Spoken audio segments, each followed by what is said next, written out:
Olá, o programa Memórias do Poder Legislativo recebe hoje o ex-governador do Rio Grande do Sul e ex-senador Pedro Simão.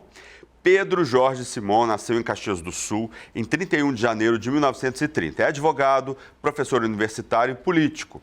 Governou o Rio Grande do Sul de 1987 a 1990. Também foi senador por 5 mandatos, de 79 até 2015. Formado em Direito pela Pontífica Universidade Católica do Rio Grande do Sul, com pós-graduação em Economia Política. Ele também é especialista em Direito Penal, foi professor da Universidade de Caxias do Sul e aí, na sua vida acadêmica, teve passagens pela Sorbonne, na França, e pela Faculdade de Direito de Roma, na Itália. Graças à sua militância no movimento estudantil, foi um dos fundadores do PTB em 1945, junto com Leonel Brizola.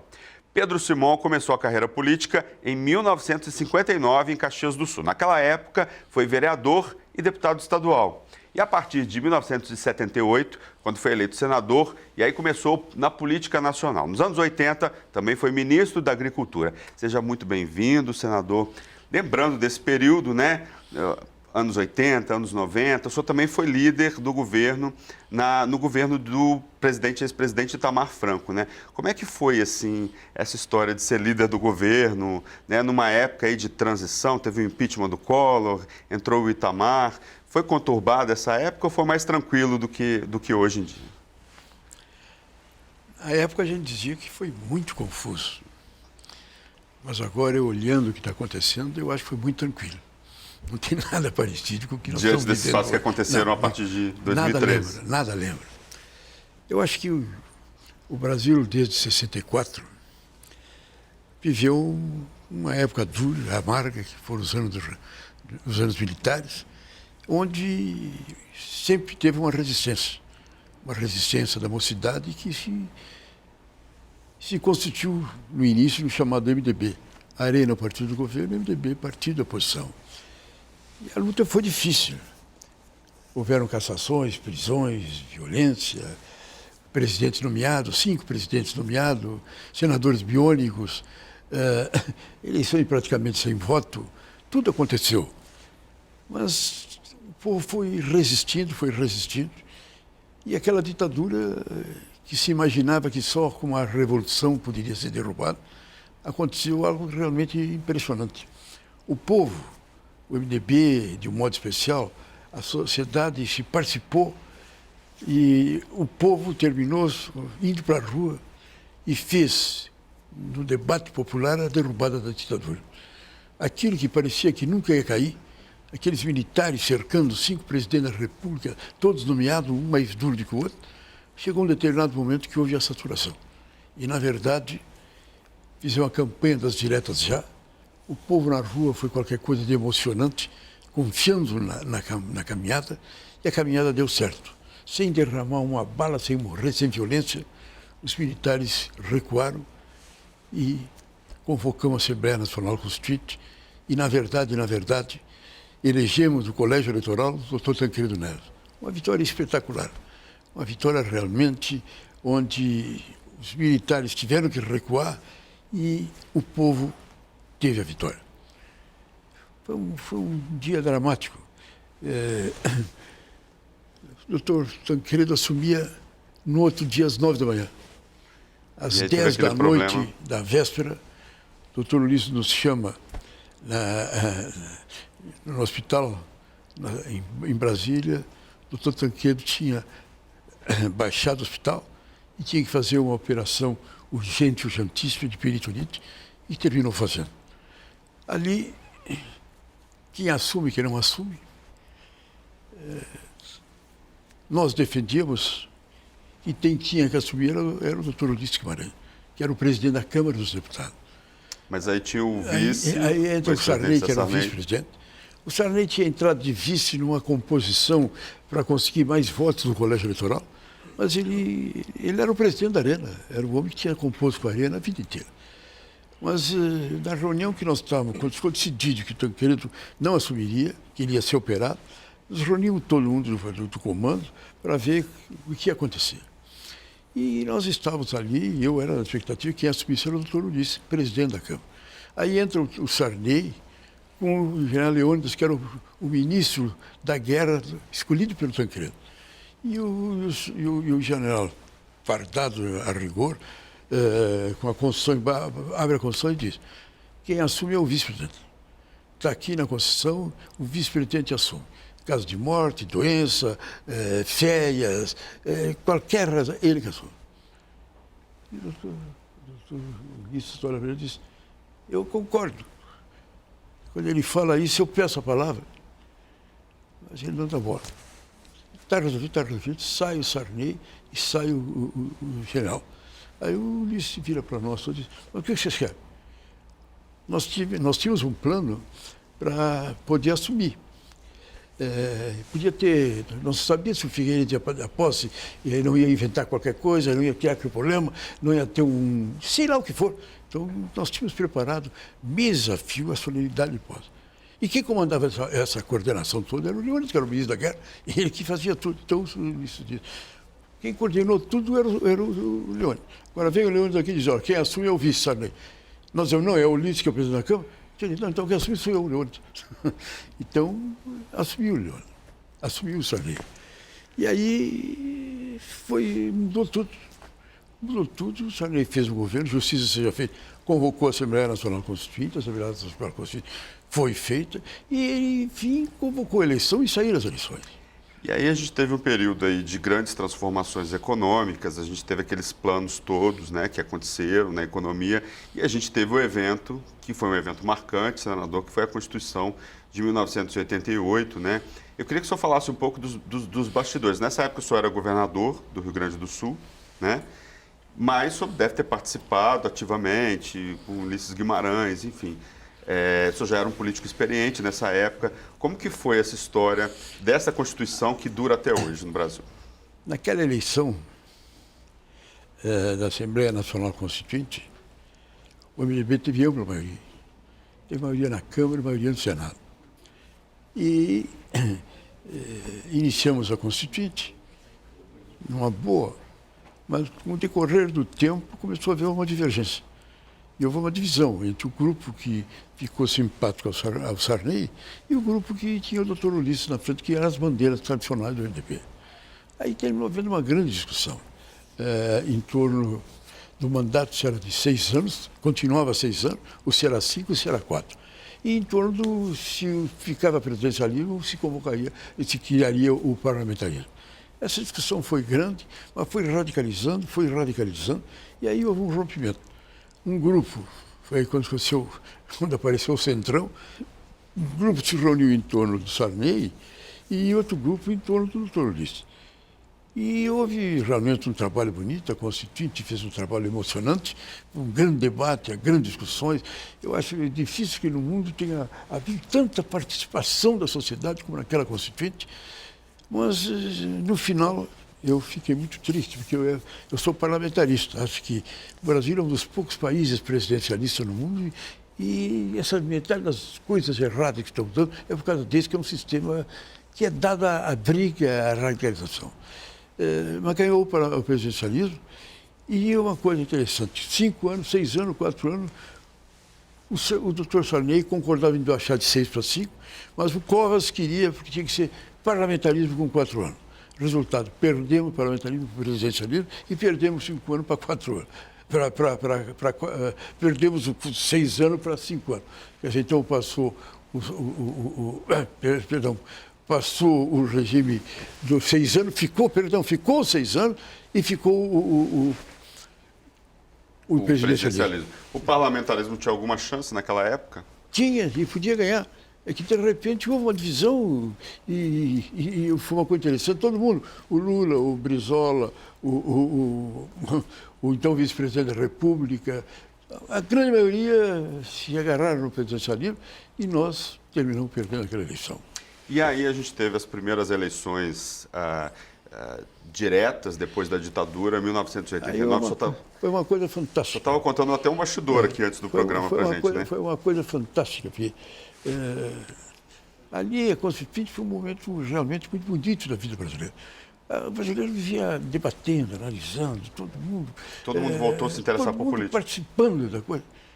E, de repente, aquela eleição, tinha 20 e tantos candidatos, 20 e tantos candidatos, um melhor do que o outro. O doutor Ulisses, o Covas, o Lula, o Brizola, o Aureliano Chaves, o Maluf, o Afif Domingos. Tinha um candidato melhor do que o outro.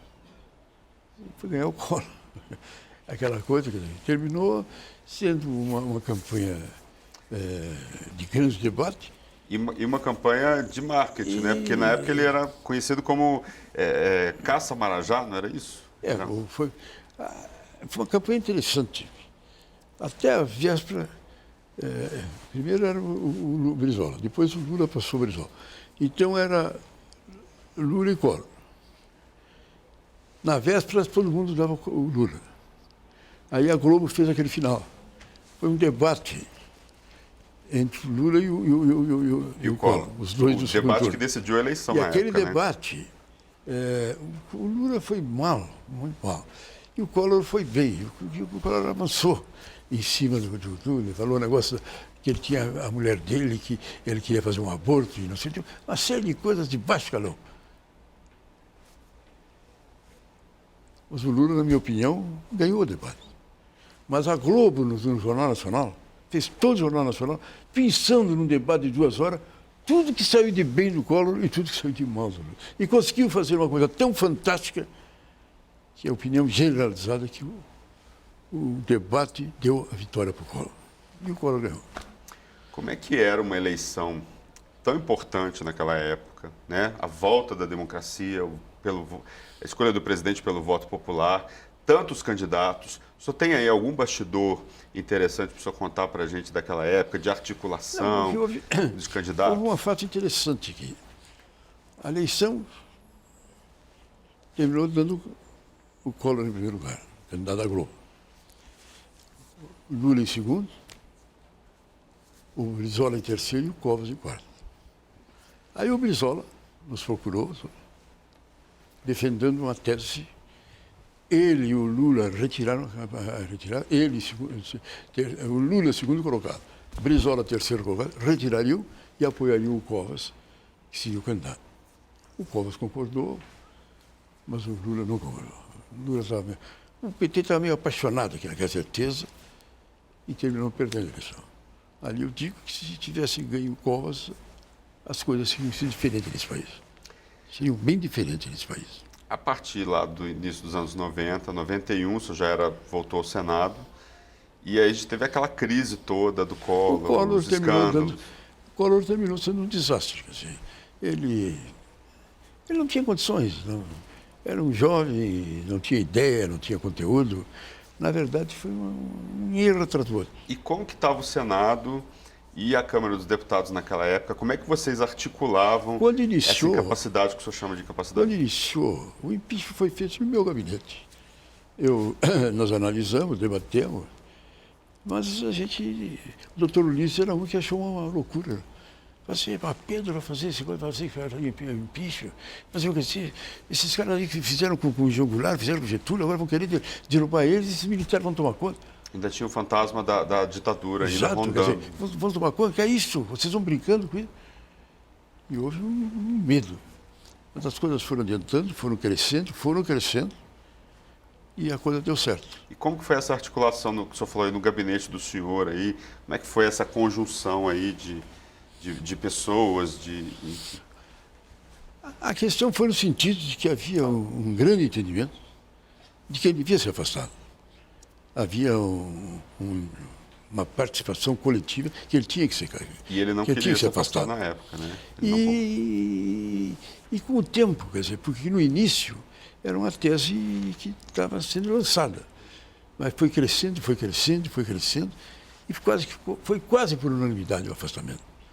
E terminou sendo uma página bonita, porque não houve radicalização, não houve violência, houve um grande entendimento. Os militares interferiram nessa época? Não?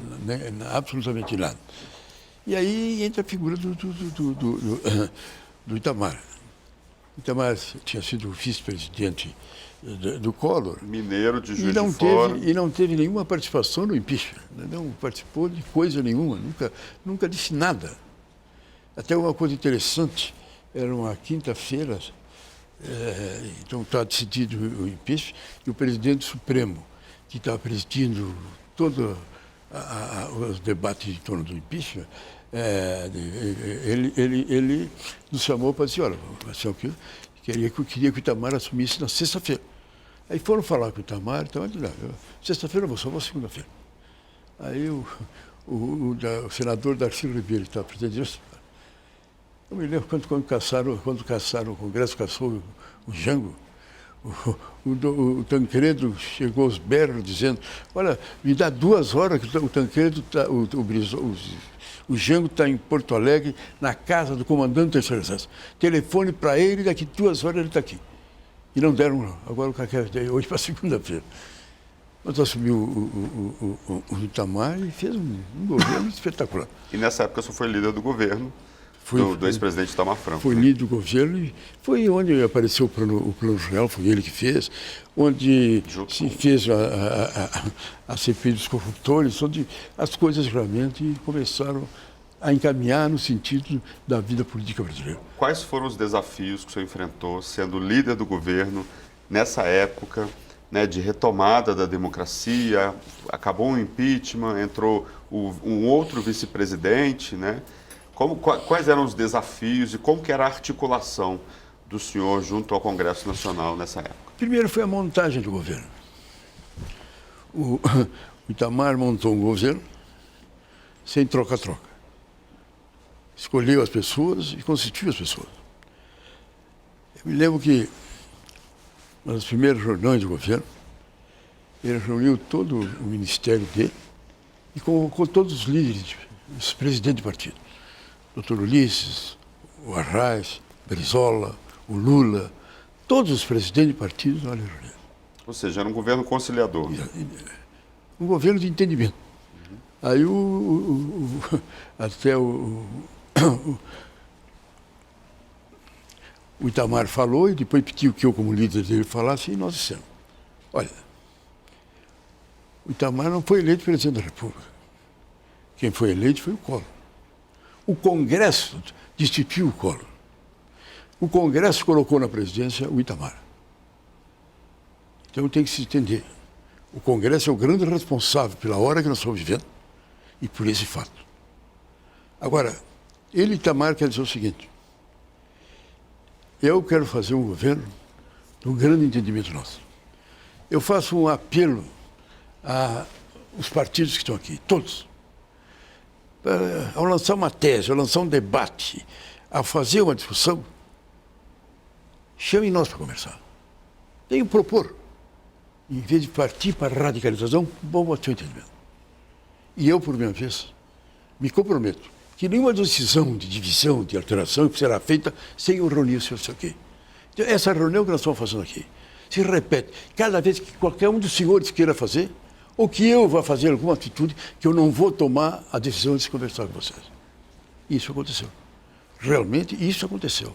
Quer dizer, a convocação dos ministros, o Plano Real é o plano mais completo, mais importante, mais significativo da história do Brasil. Tanto que está aí até hoje. Está aí até hoje. O Plano Real foi votado, foi aprovado. Não teve um troca-troca. Não teve um deputado que nomeou um cargo. Não teve um senador que ganhou uma emenda de não sei o quê, de não sei o quê. Nada. Não houve absolutamente, as discussões foram abertas, foram francas. Ou seja, essa era a nova política. Essa foi a maneira de ser. Mas não teve absolutamente nada. E durante o governo do Itamar, nunca um deputado foi pedir, eu quero nomear o fulano, eu quero fazer aquilo. Nunca, para votar as propostas que nós votamos, nunca foi necessário fazer o troca-troca parlamentar. Isso é importante, essa análise a ser feita. Outra foto. Estava a CPI dos anões do orçamento. Ela estava andando. Ela foi uma CPI que deslanchou. E o Itamar deu força. E caçaram um canto os deputados. O Itamar deu força. E aí, no meio daquela discussão, aparece uma declaração, uma lição, com o chefe da Casa Civil, o doutor Agrives, que era o chefe da Casa Civil do Itamar. Dizendo que ele, quando estava lá, não sei qual era o cargo que ele tinha lá na Receita, não sei onde, ele tinha usado o cargo a favor do governo, não sei o quê, não sei o quê. O que aconteceu? Conversou com o Itamar e o doutor Aguirre, chefe da Casa Civil, renunciou a casa. Ele foi para casa. Só voltou depois, quando, unanimidade, se viu que não tinha nada contra ele, absolutamente isento de qualquer dúvida, então ele voltou para o governo. Ele disse que era o principal articulador do Itamar naquela época, né? O Itamar criou uma comissão especial de ministros, que é exatamente para tomar a posição do governo com relação à corrupção que envolvesse o governo federal. Essa comissão foi criada, vários assuntos foram debatidos, o ministro que era presidente da comissão fez uma publicação das denúncias que foram feitas, que foram alimentadas, foram decididas, e foi feito. Quer dizer, eu acho que, lamentavelmente, quando veio o governo seguinte, Fernando Henrique, que era o ministro da Economia. Nós jogávamos muito no governo do Fernando Henrique.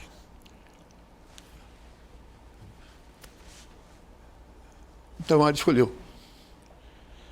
Mas aí, em primeiro lugar, quando o Fernando Henrique escolheu a vice, não que o Marcos Maciel é um excepcional companheiro, grande, mas nós queríamos que a aliança fosse feita mais para o lado do centro. E ele foi pegar, então, os democratas, que eram um partido lá do outro lado. Aí já ficou assim. Então, aí já houve um desentendimento entre ele e Itamar. E depois, em primeiro lugar, o início de Fernando Henrique querendo tomar providências para privatizar naquela época a Petrobras. E depois houve a privatização da Vale do Rio Doce. Sendo que a privatização da Vale do Rio Doce houve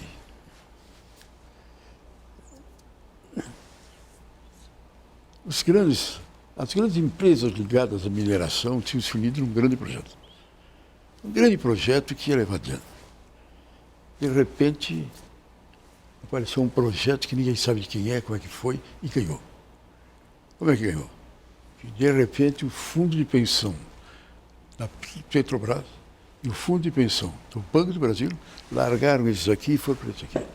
Que eram os maiores fundos da época, né?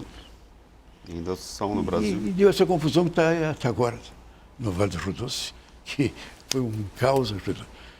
Isso deu uma confusão. Eu me lembro que o ministro Barros, nós o convocamos para um debate no plenário do Senado, e ele ali não soube explicar por que o fundo mudou de uma hora para outra. Assim. E do Senado ele telefonou para o presidente dizendo que ele renunciava ao cargo de ministro. E até hoje não teve uma explicação. E esse bastidor, pouca gente deve saber. A outra que me magoou foi com relação à reeleição. Quando o Itamar era presidente, a Constituinte tinha botado um artigo dizendo que 5 anos depois havia uma revisão, onde o Congresso se reuniria e por maioria simples, por maioria, votaria a reforma da Constituição, o que achavam que devia reformar. Aí apareceu uma emenda da reeleição. E eu, líder do governo, fui lá para o governo, reunimos para ver qual era a posição do governo. O Itamar, o primeiro a falar, disse, olha, eu era senador na Constituinte. E na Constituinte eu votei contra a emenda da reeleição. Eu agora sou presidente da República, tenho que ter a mesma posição. Não é porque a emenda da reeleição vai me favorecer que eu vou mudar de posição. Eu sou contra. E o Fernando Henrique disse a mesma coisa. Eu também. Eu era senador na Constituinte e votei contra a reeleição. Eu agora sou contra a reeleição. E o governo foi contra a reeleição. E quase passou. Ela foi rejeitada por 9 votos, apesar do governo ser contra. Que os governadores, os prefeitos, todo mundo queria. Fernando Henrique, no governo dele, fechou com a emenda das reeleições. E há muita coisa falada com relação, há muita coisa que rolou para que determinados votos ganhassem a favor da reeleição. Eu acho que foi ali que houve uma mudança que não me foi melhor. Tá certo, senador. Eu gostaria de agradecer a presença do senador Pedro Simon. O programa de Memórias do Poder Legislativo de hoje termina aqui. Lembrando que você pode rever todo o conteúdo no canal da TV Alesp no YouTube. Nós esperamos vocês na segunda parte da nossa entrevista com o ex-senador na semana que vem. Até lá.